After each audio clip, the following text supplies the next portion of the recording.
Hi guys, I just got back from RBT.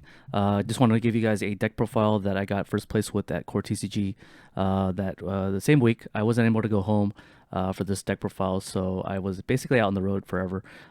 Basically, basically I'm touring for Edison and other card games as well. So that's my life now. That's besides the point. I took a zombie plant deck to Core TCG and I got first place with it out of 4 rounds, I believe it was, or maybe five. I forget what it was. And then I also took this deck to a pod that happened the weekend previously, and I was unable to win a pod successfully with this deck, but I made some changes since that pod, and I was able to get first at Core TCG. Additionally, I also took this deck to a collectibles exchange Super Dust Shoot tournament. So, first place was able to win a Super Dust Shoot, and then second place was able to get a Secret Lad, and third place was believe it was a Thunder King Ryo, I think it was. I'm not entirely sure, but it's been a while. So I got 10th place with this list, only losing twice. Let's get into the profile. Before I go into the deck profile, I just want to shout out Collectibles Exchange for putting on a really great tournament at RBT, shooting multiple pods that were able to happen throughout the weekend.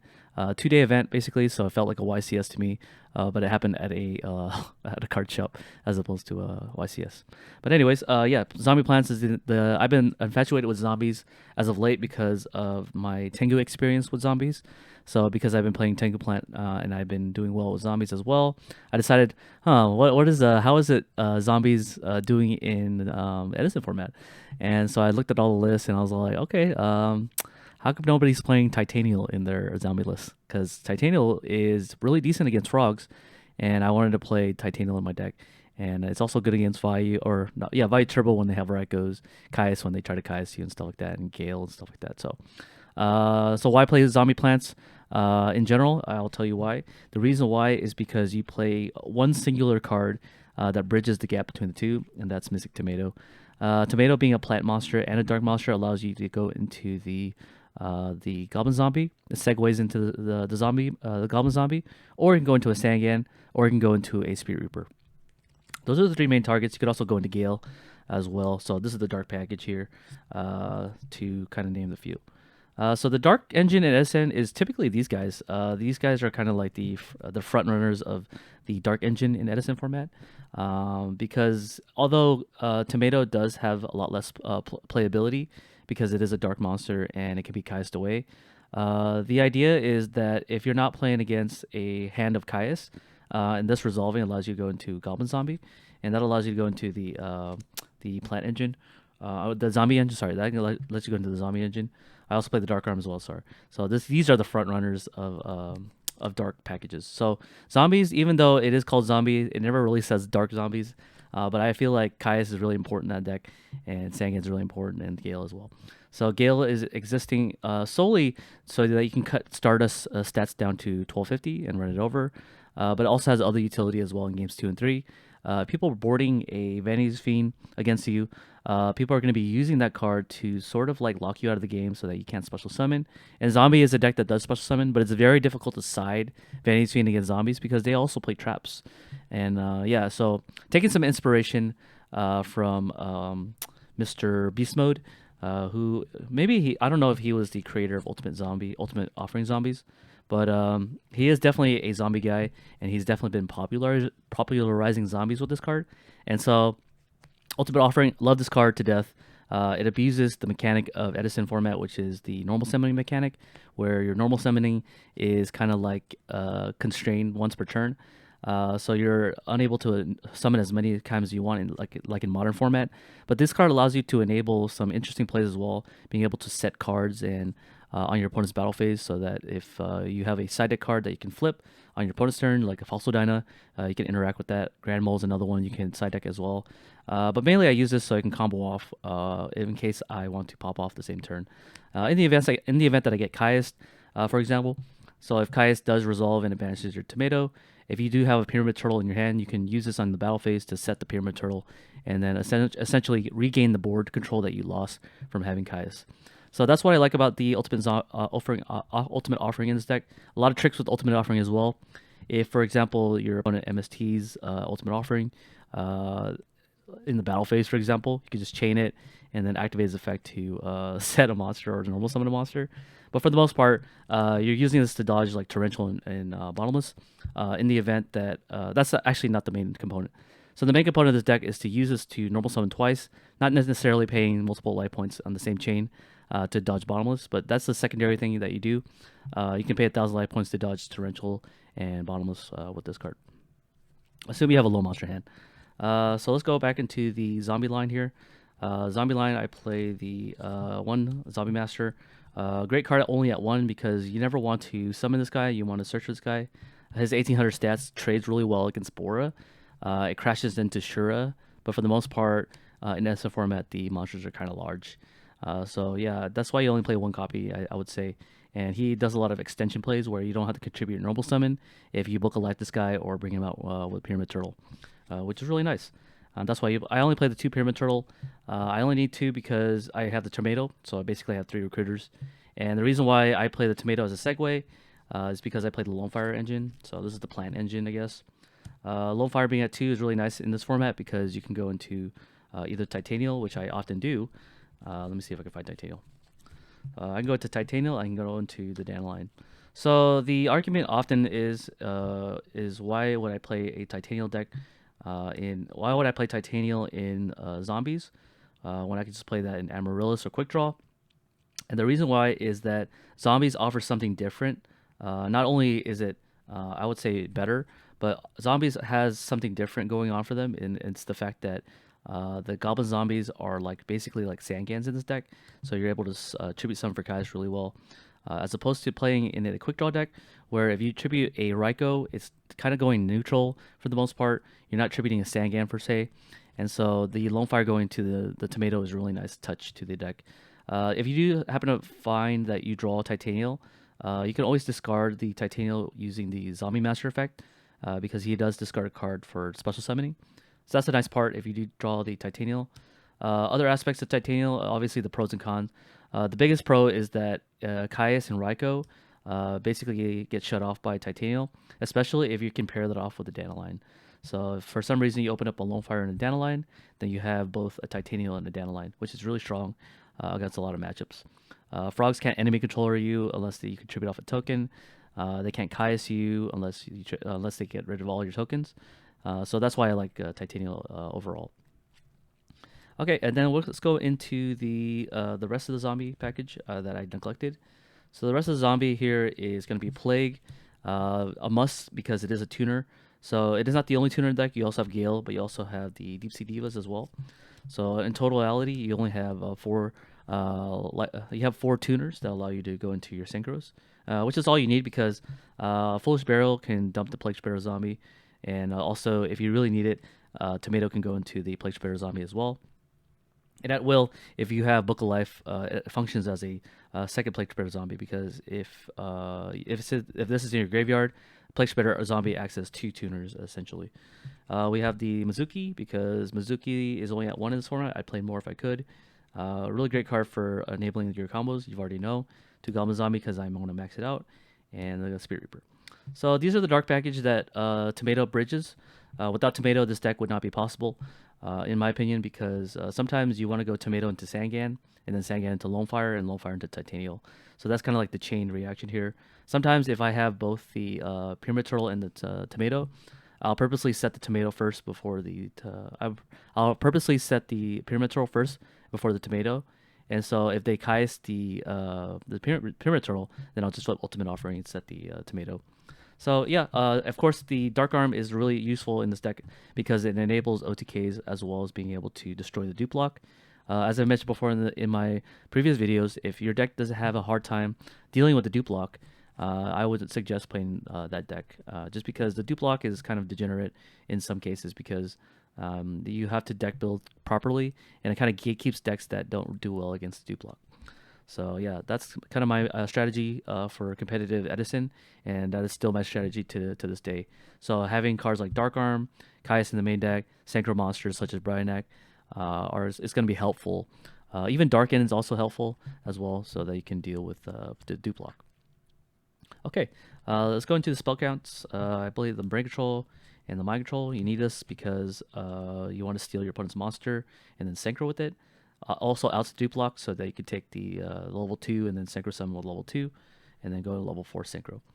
MST because it's a chainable spell and trap removal.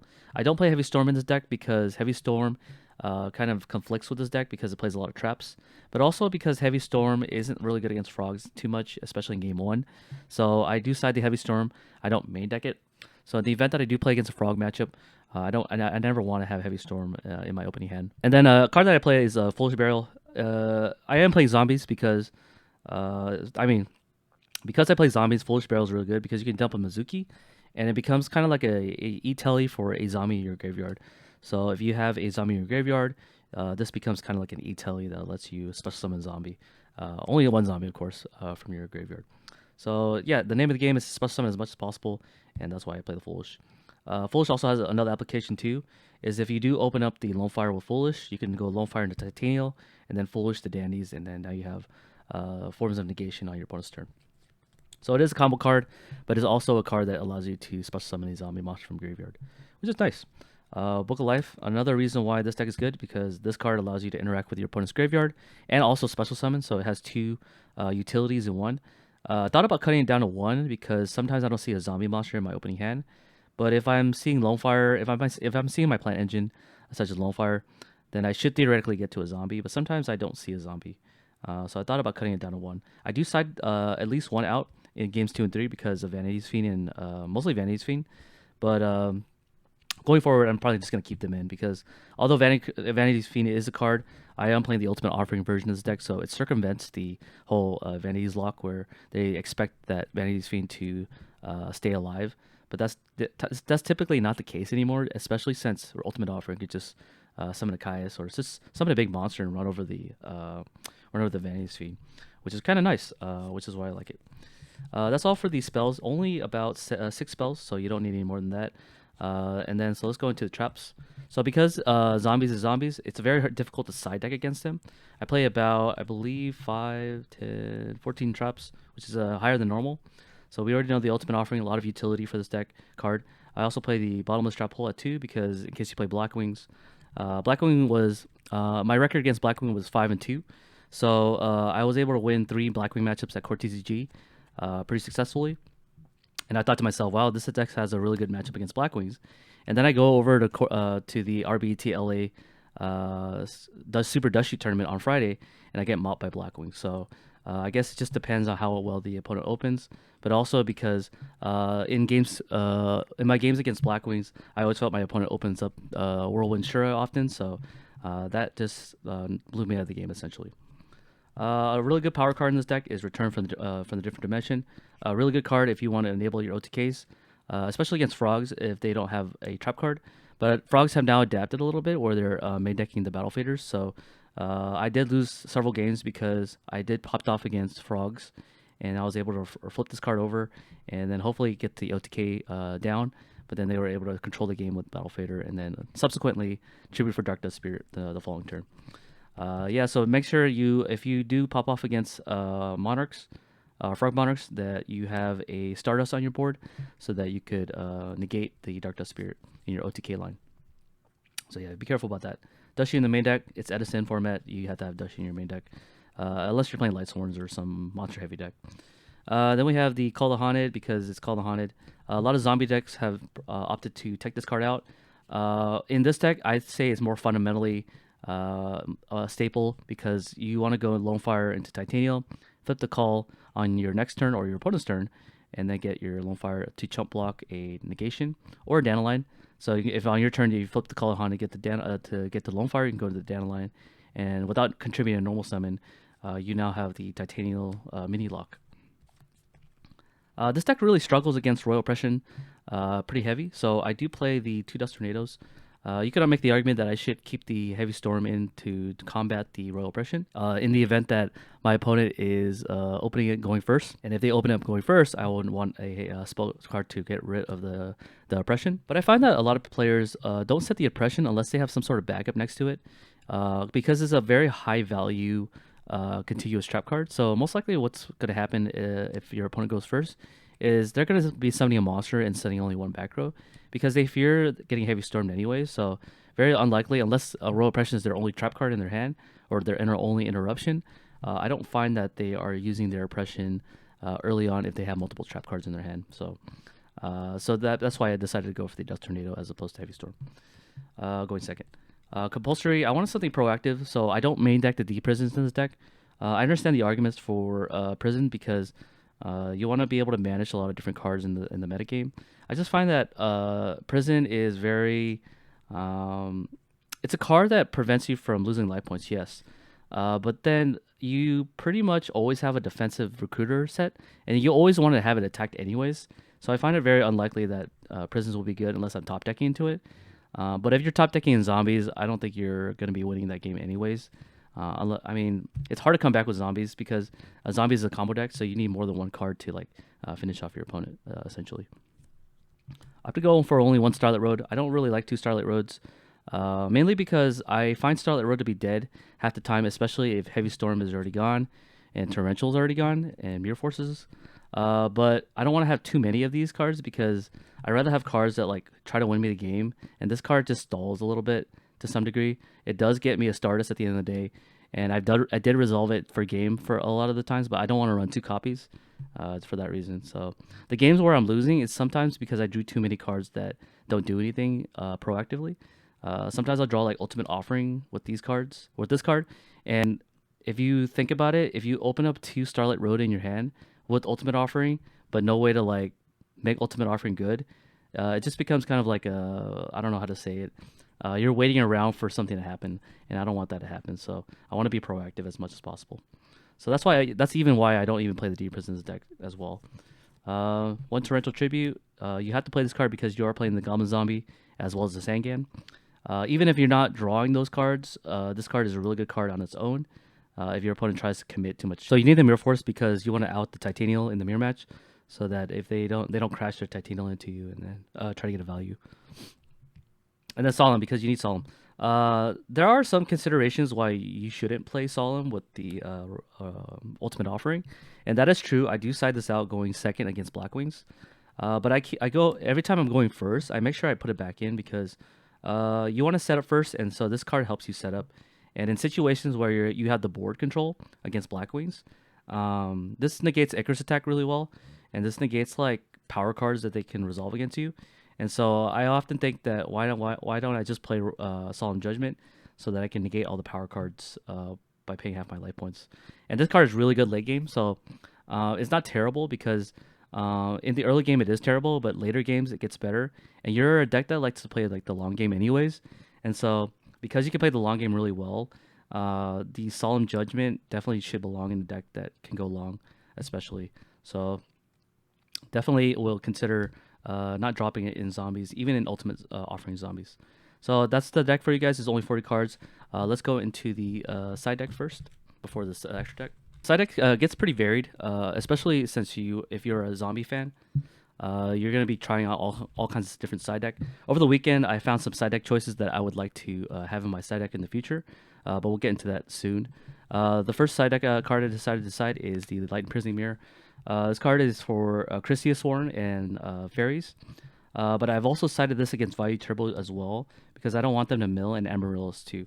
So if I can prevent milling with the one trap card, I'm going to go for that strategy over not. And this also protects your other back rows against Lila as well. So it's a really good card, I would say, to side deck into this metagame.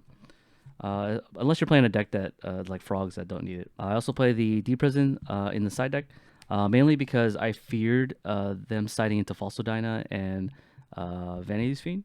But in actuality, it's kind of like a whatever card, I guess. So in the future, I'll probably cut this card. It's just not necessary. It is good top deck if you're top decking, but you're not going to win top deck awards in most cases. And then we have the Transmigration Prophecy, a really good card for decks that play Miracle Fusion. So oftentimes if they have double heroes in the graveyard, you can Transmigration Prophecy and put it back in the deck. And then those cards will be kind of like dead draws in the later games of the game.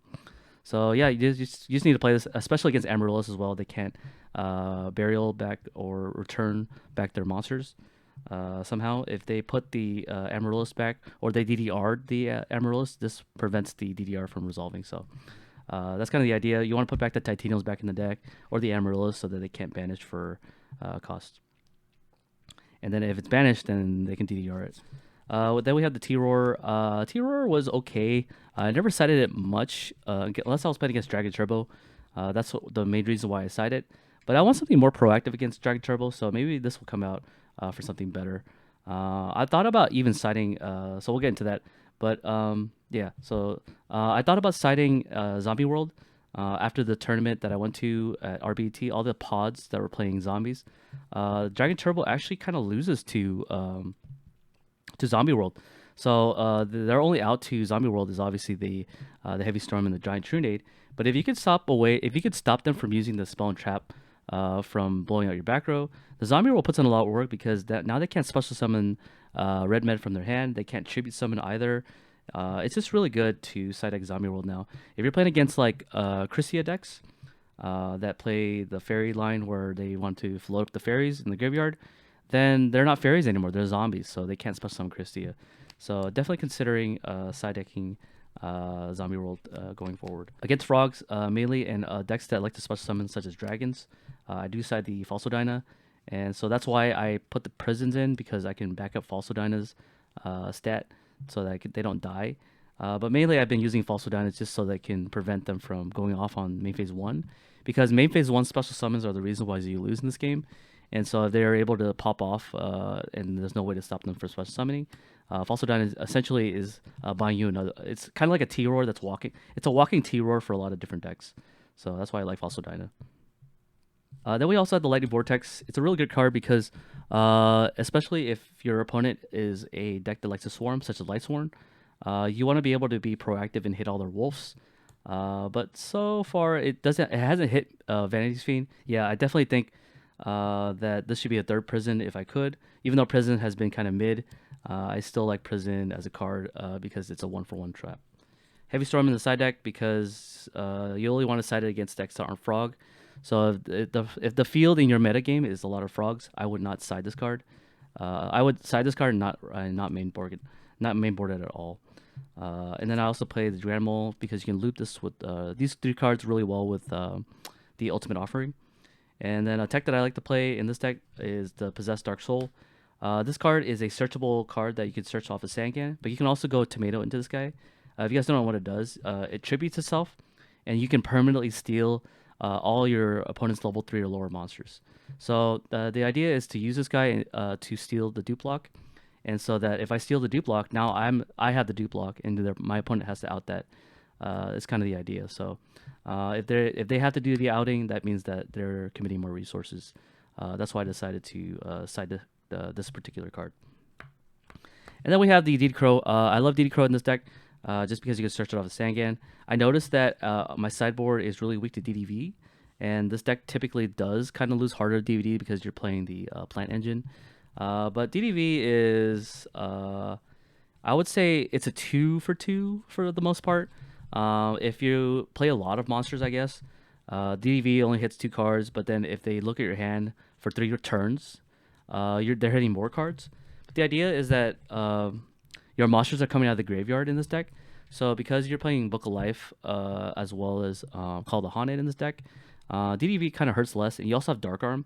And there was a game where my opponent DDV'd me, and he gave me the 3rd Dark for Dark Arm, and the Dark Arm was able to win me the game. So I don't typically play around DDV in this particular build just because, mathematically speaking, they're wasting 2 cards to hopefully hit more than 2 cards out of your hand. So that's kind of my thought process.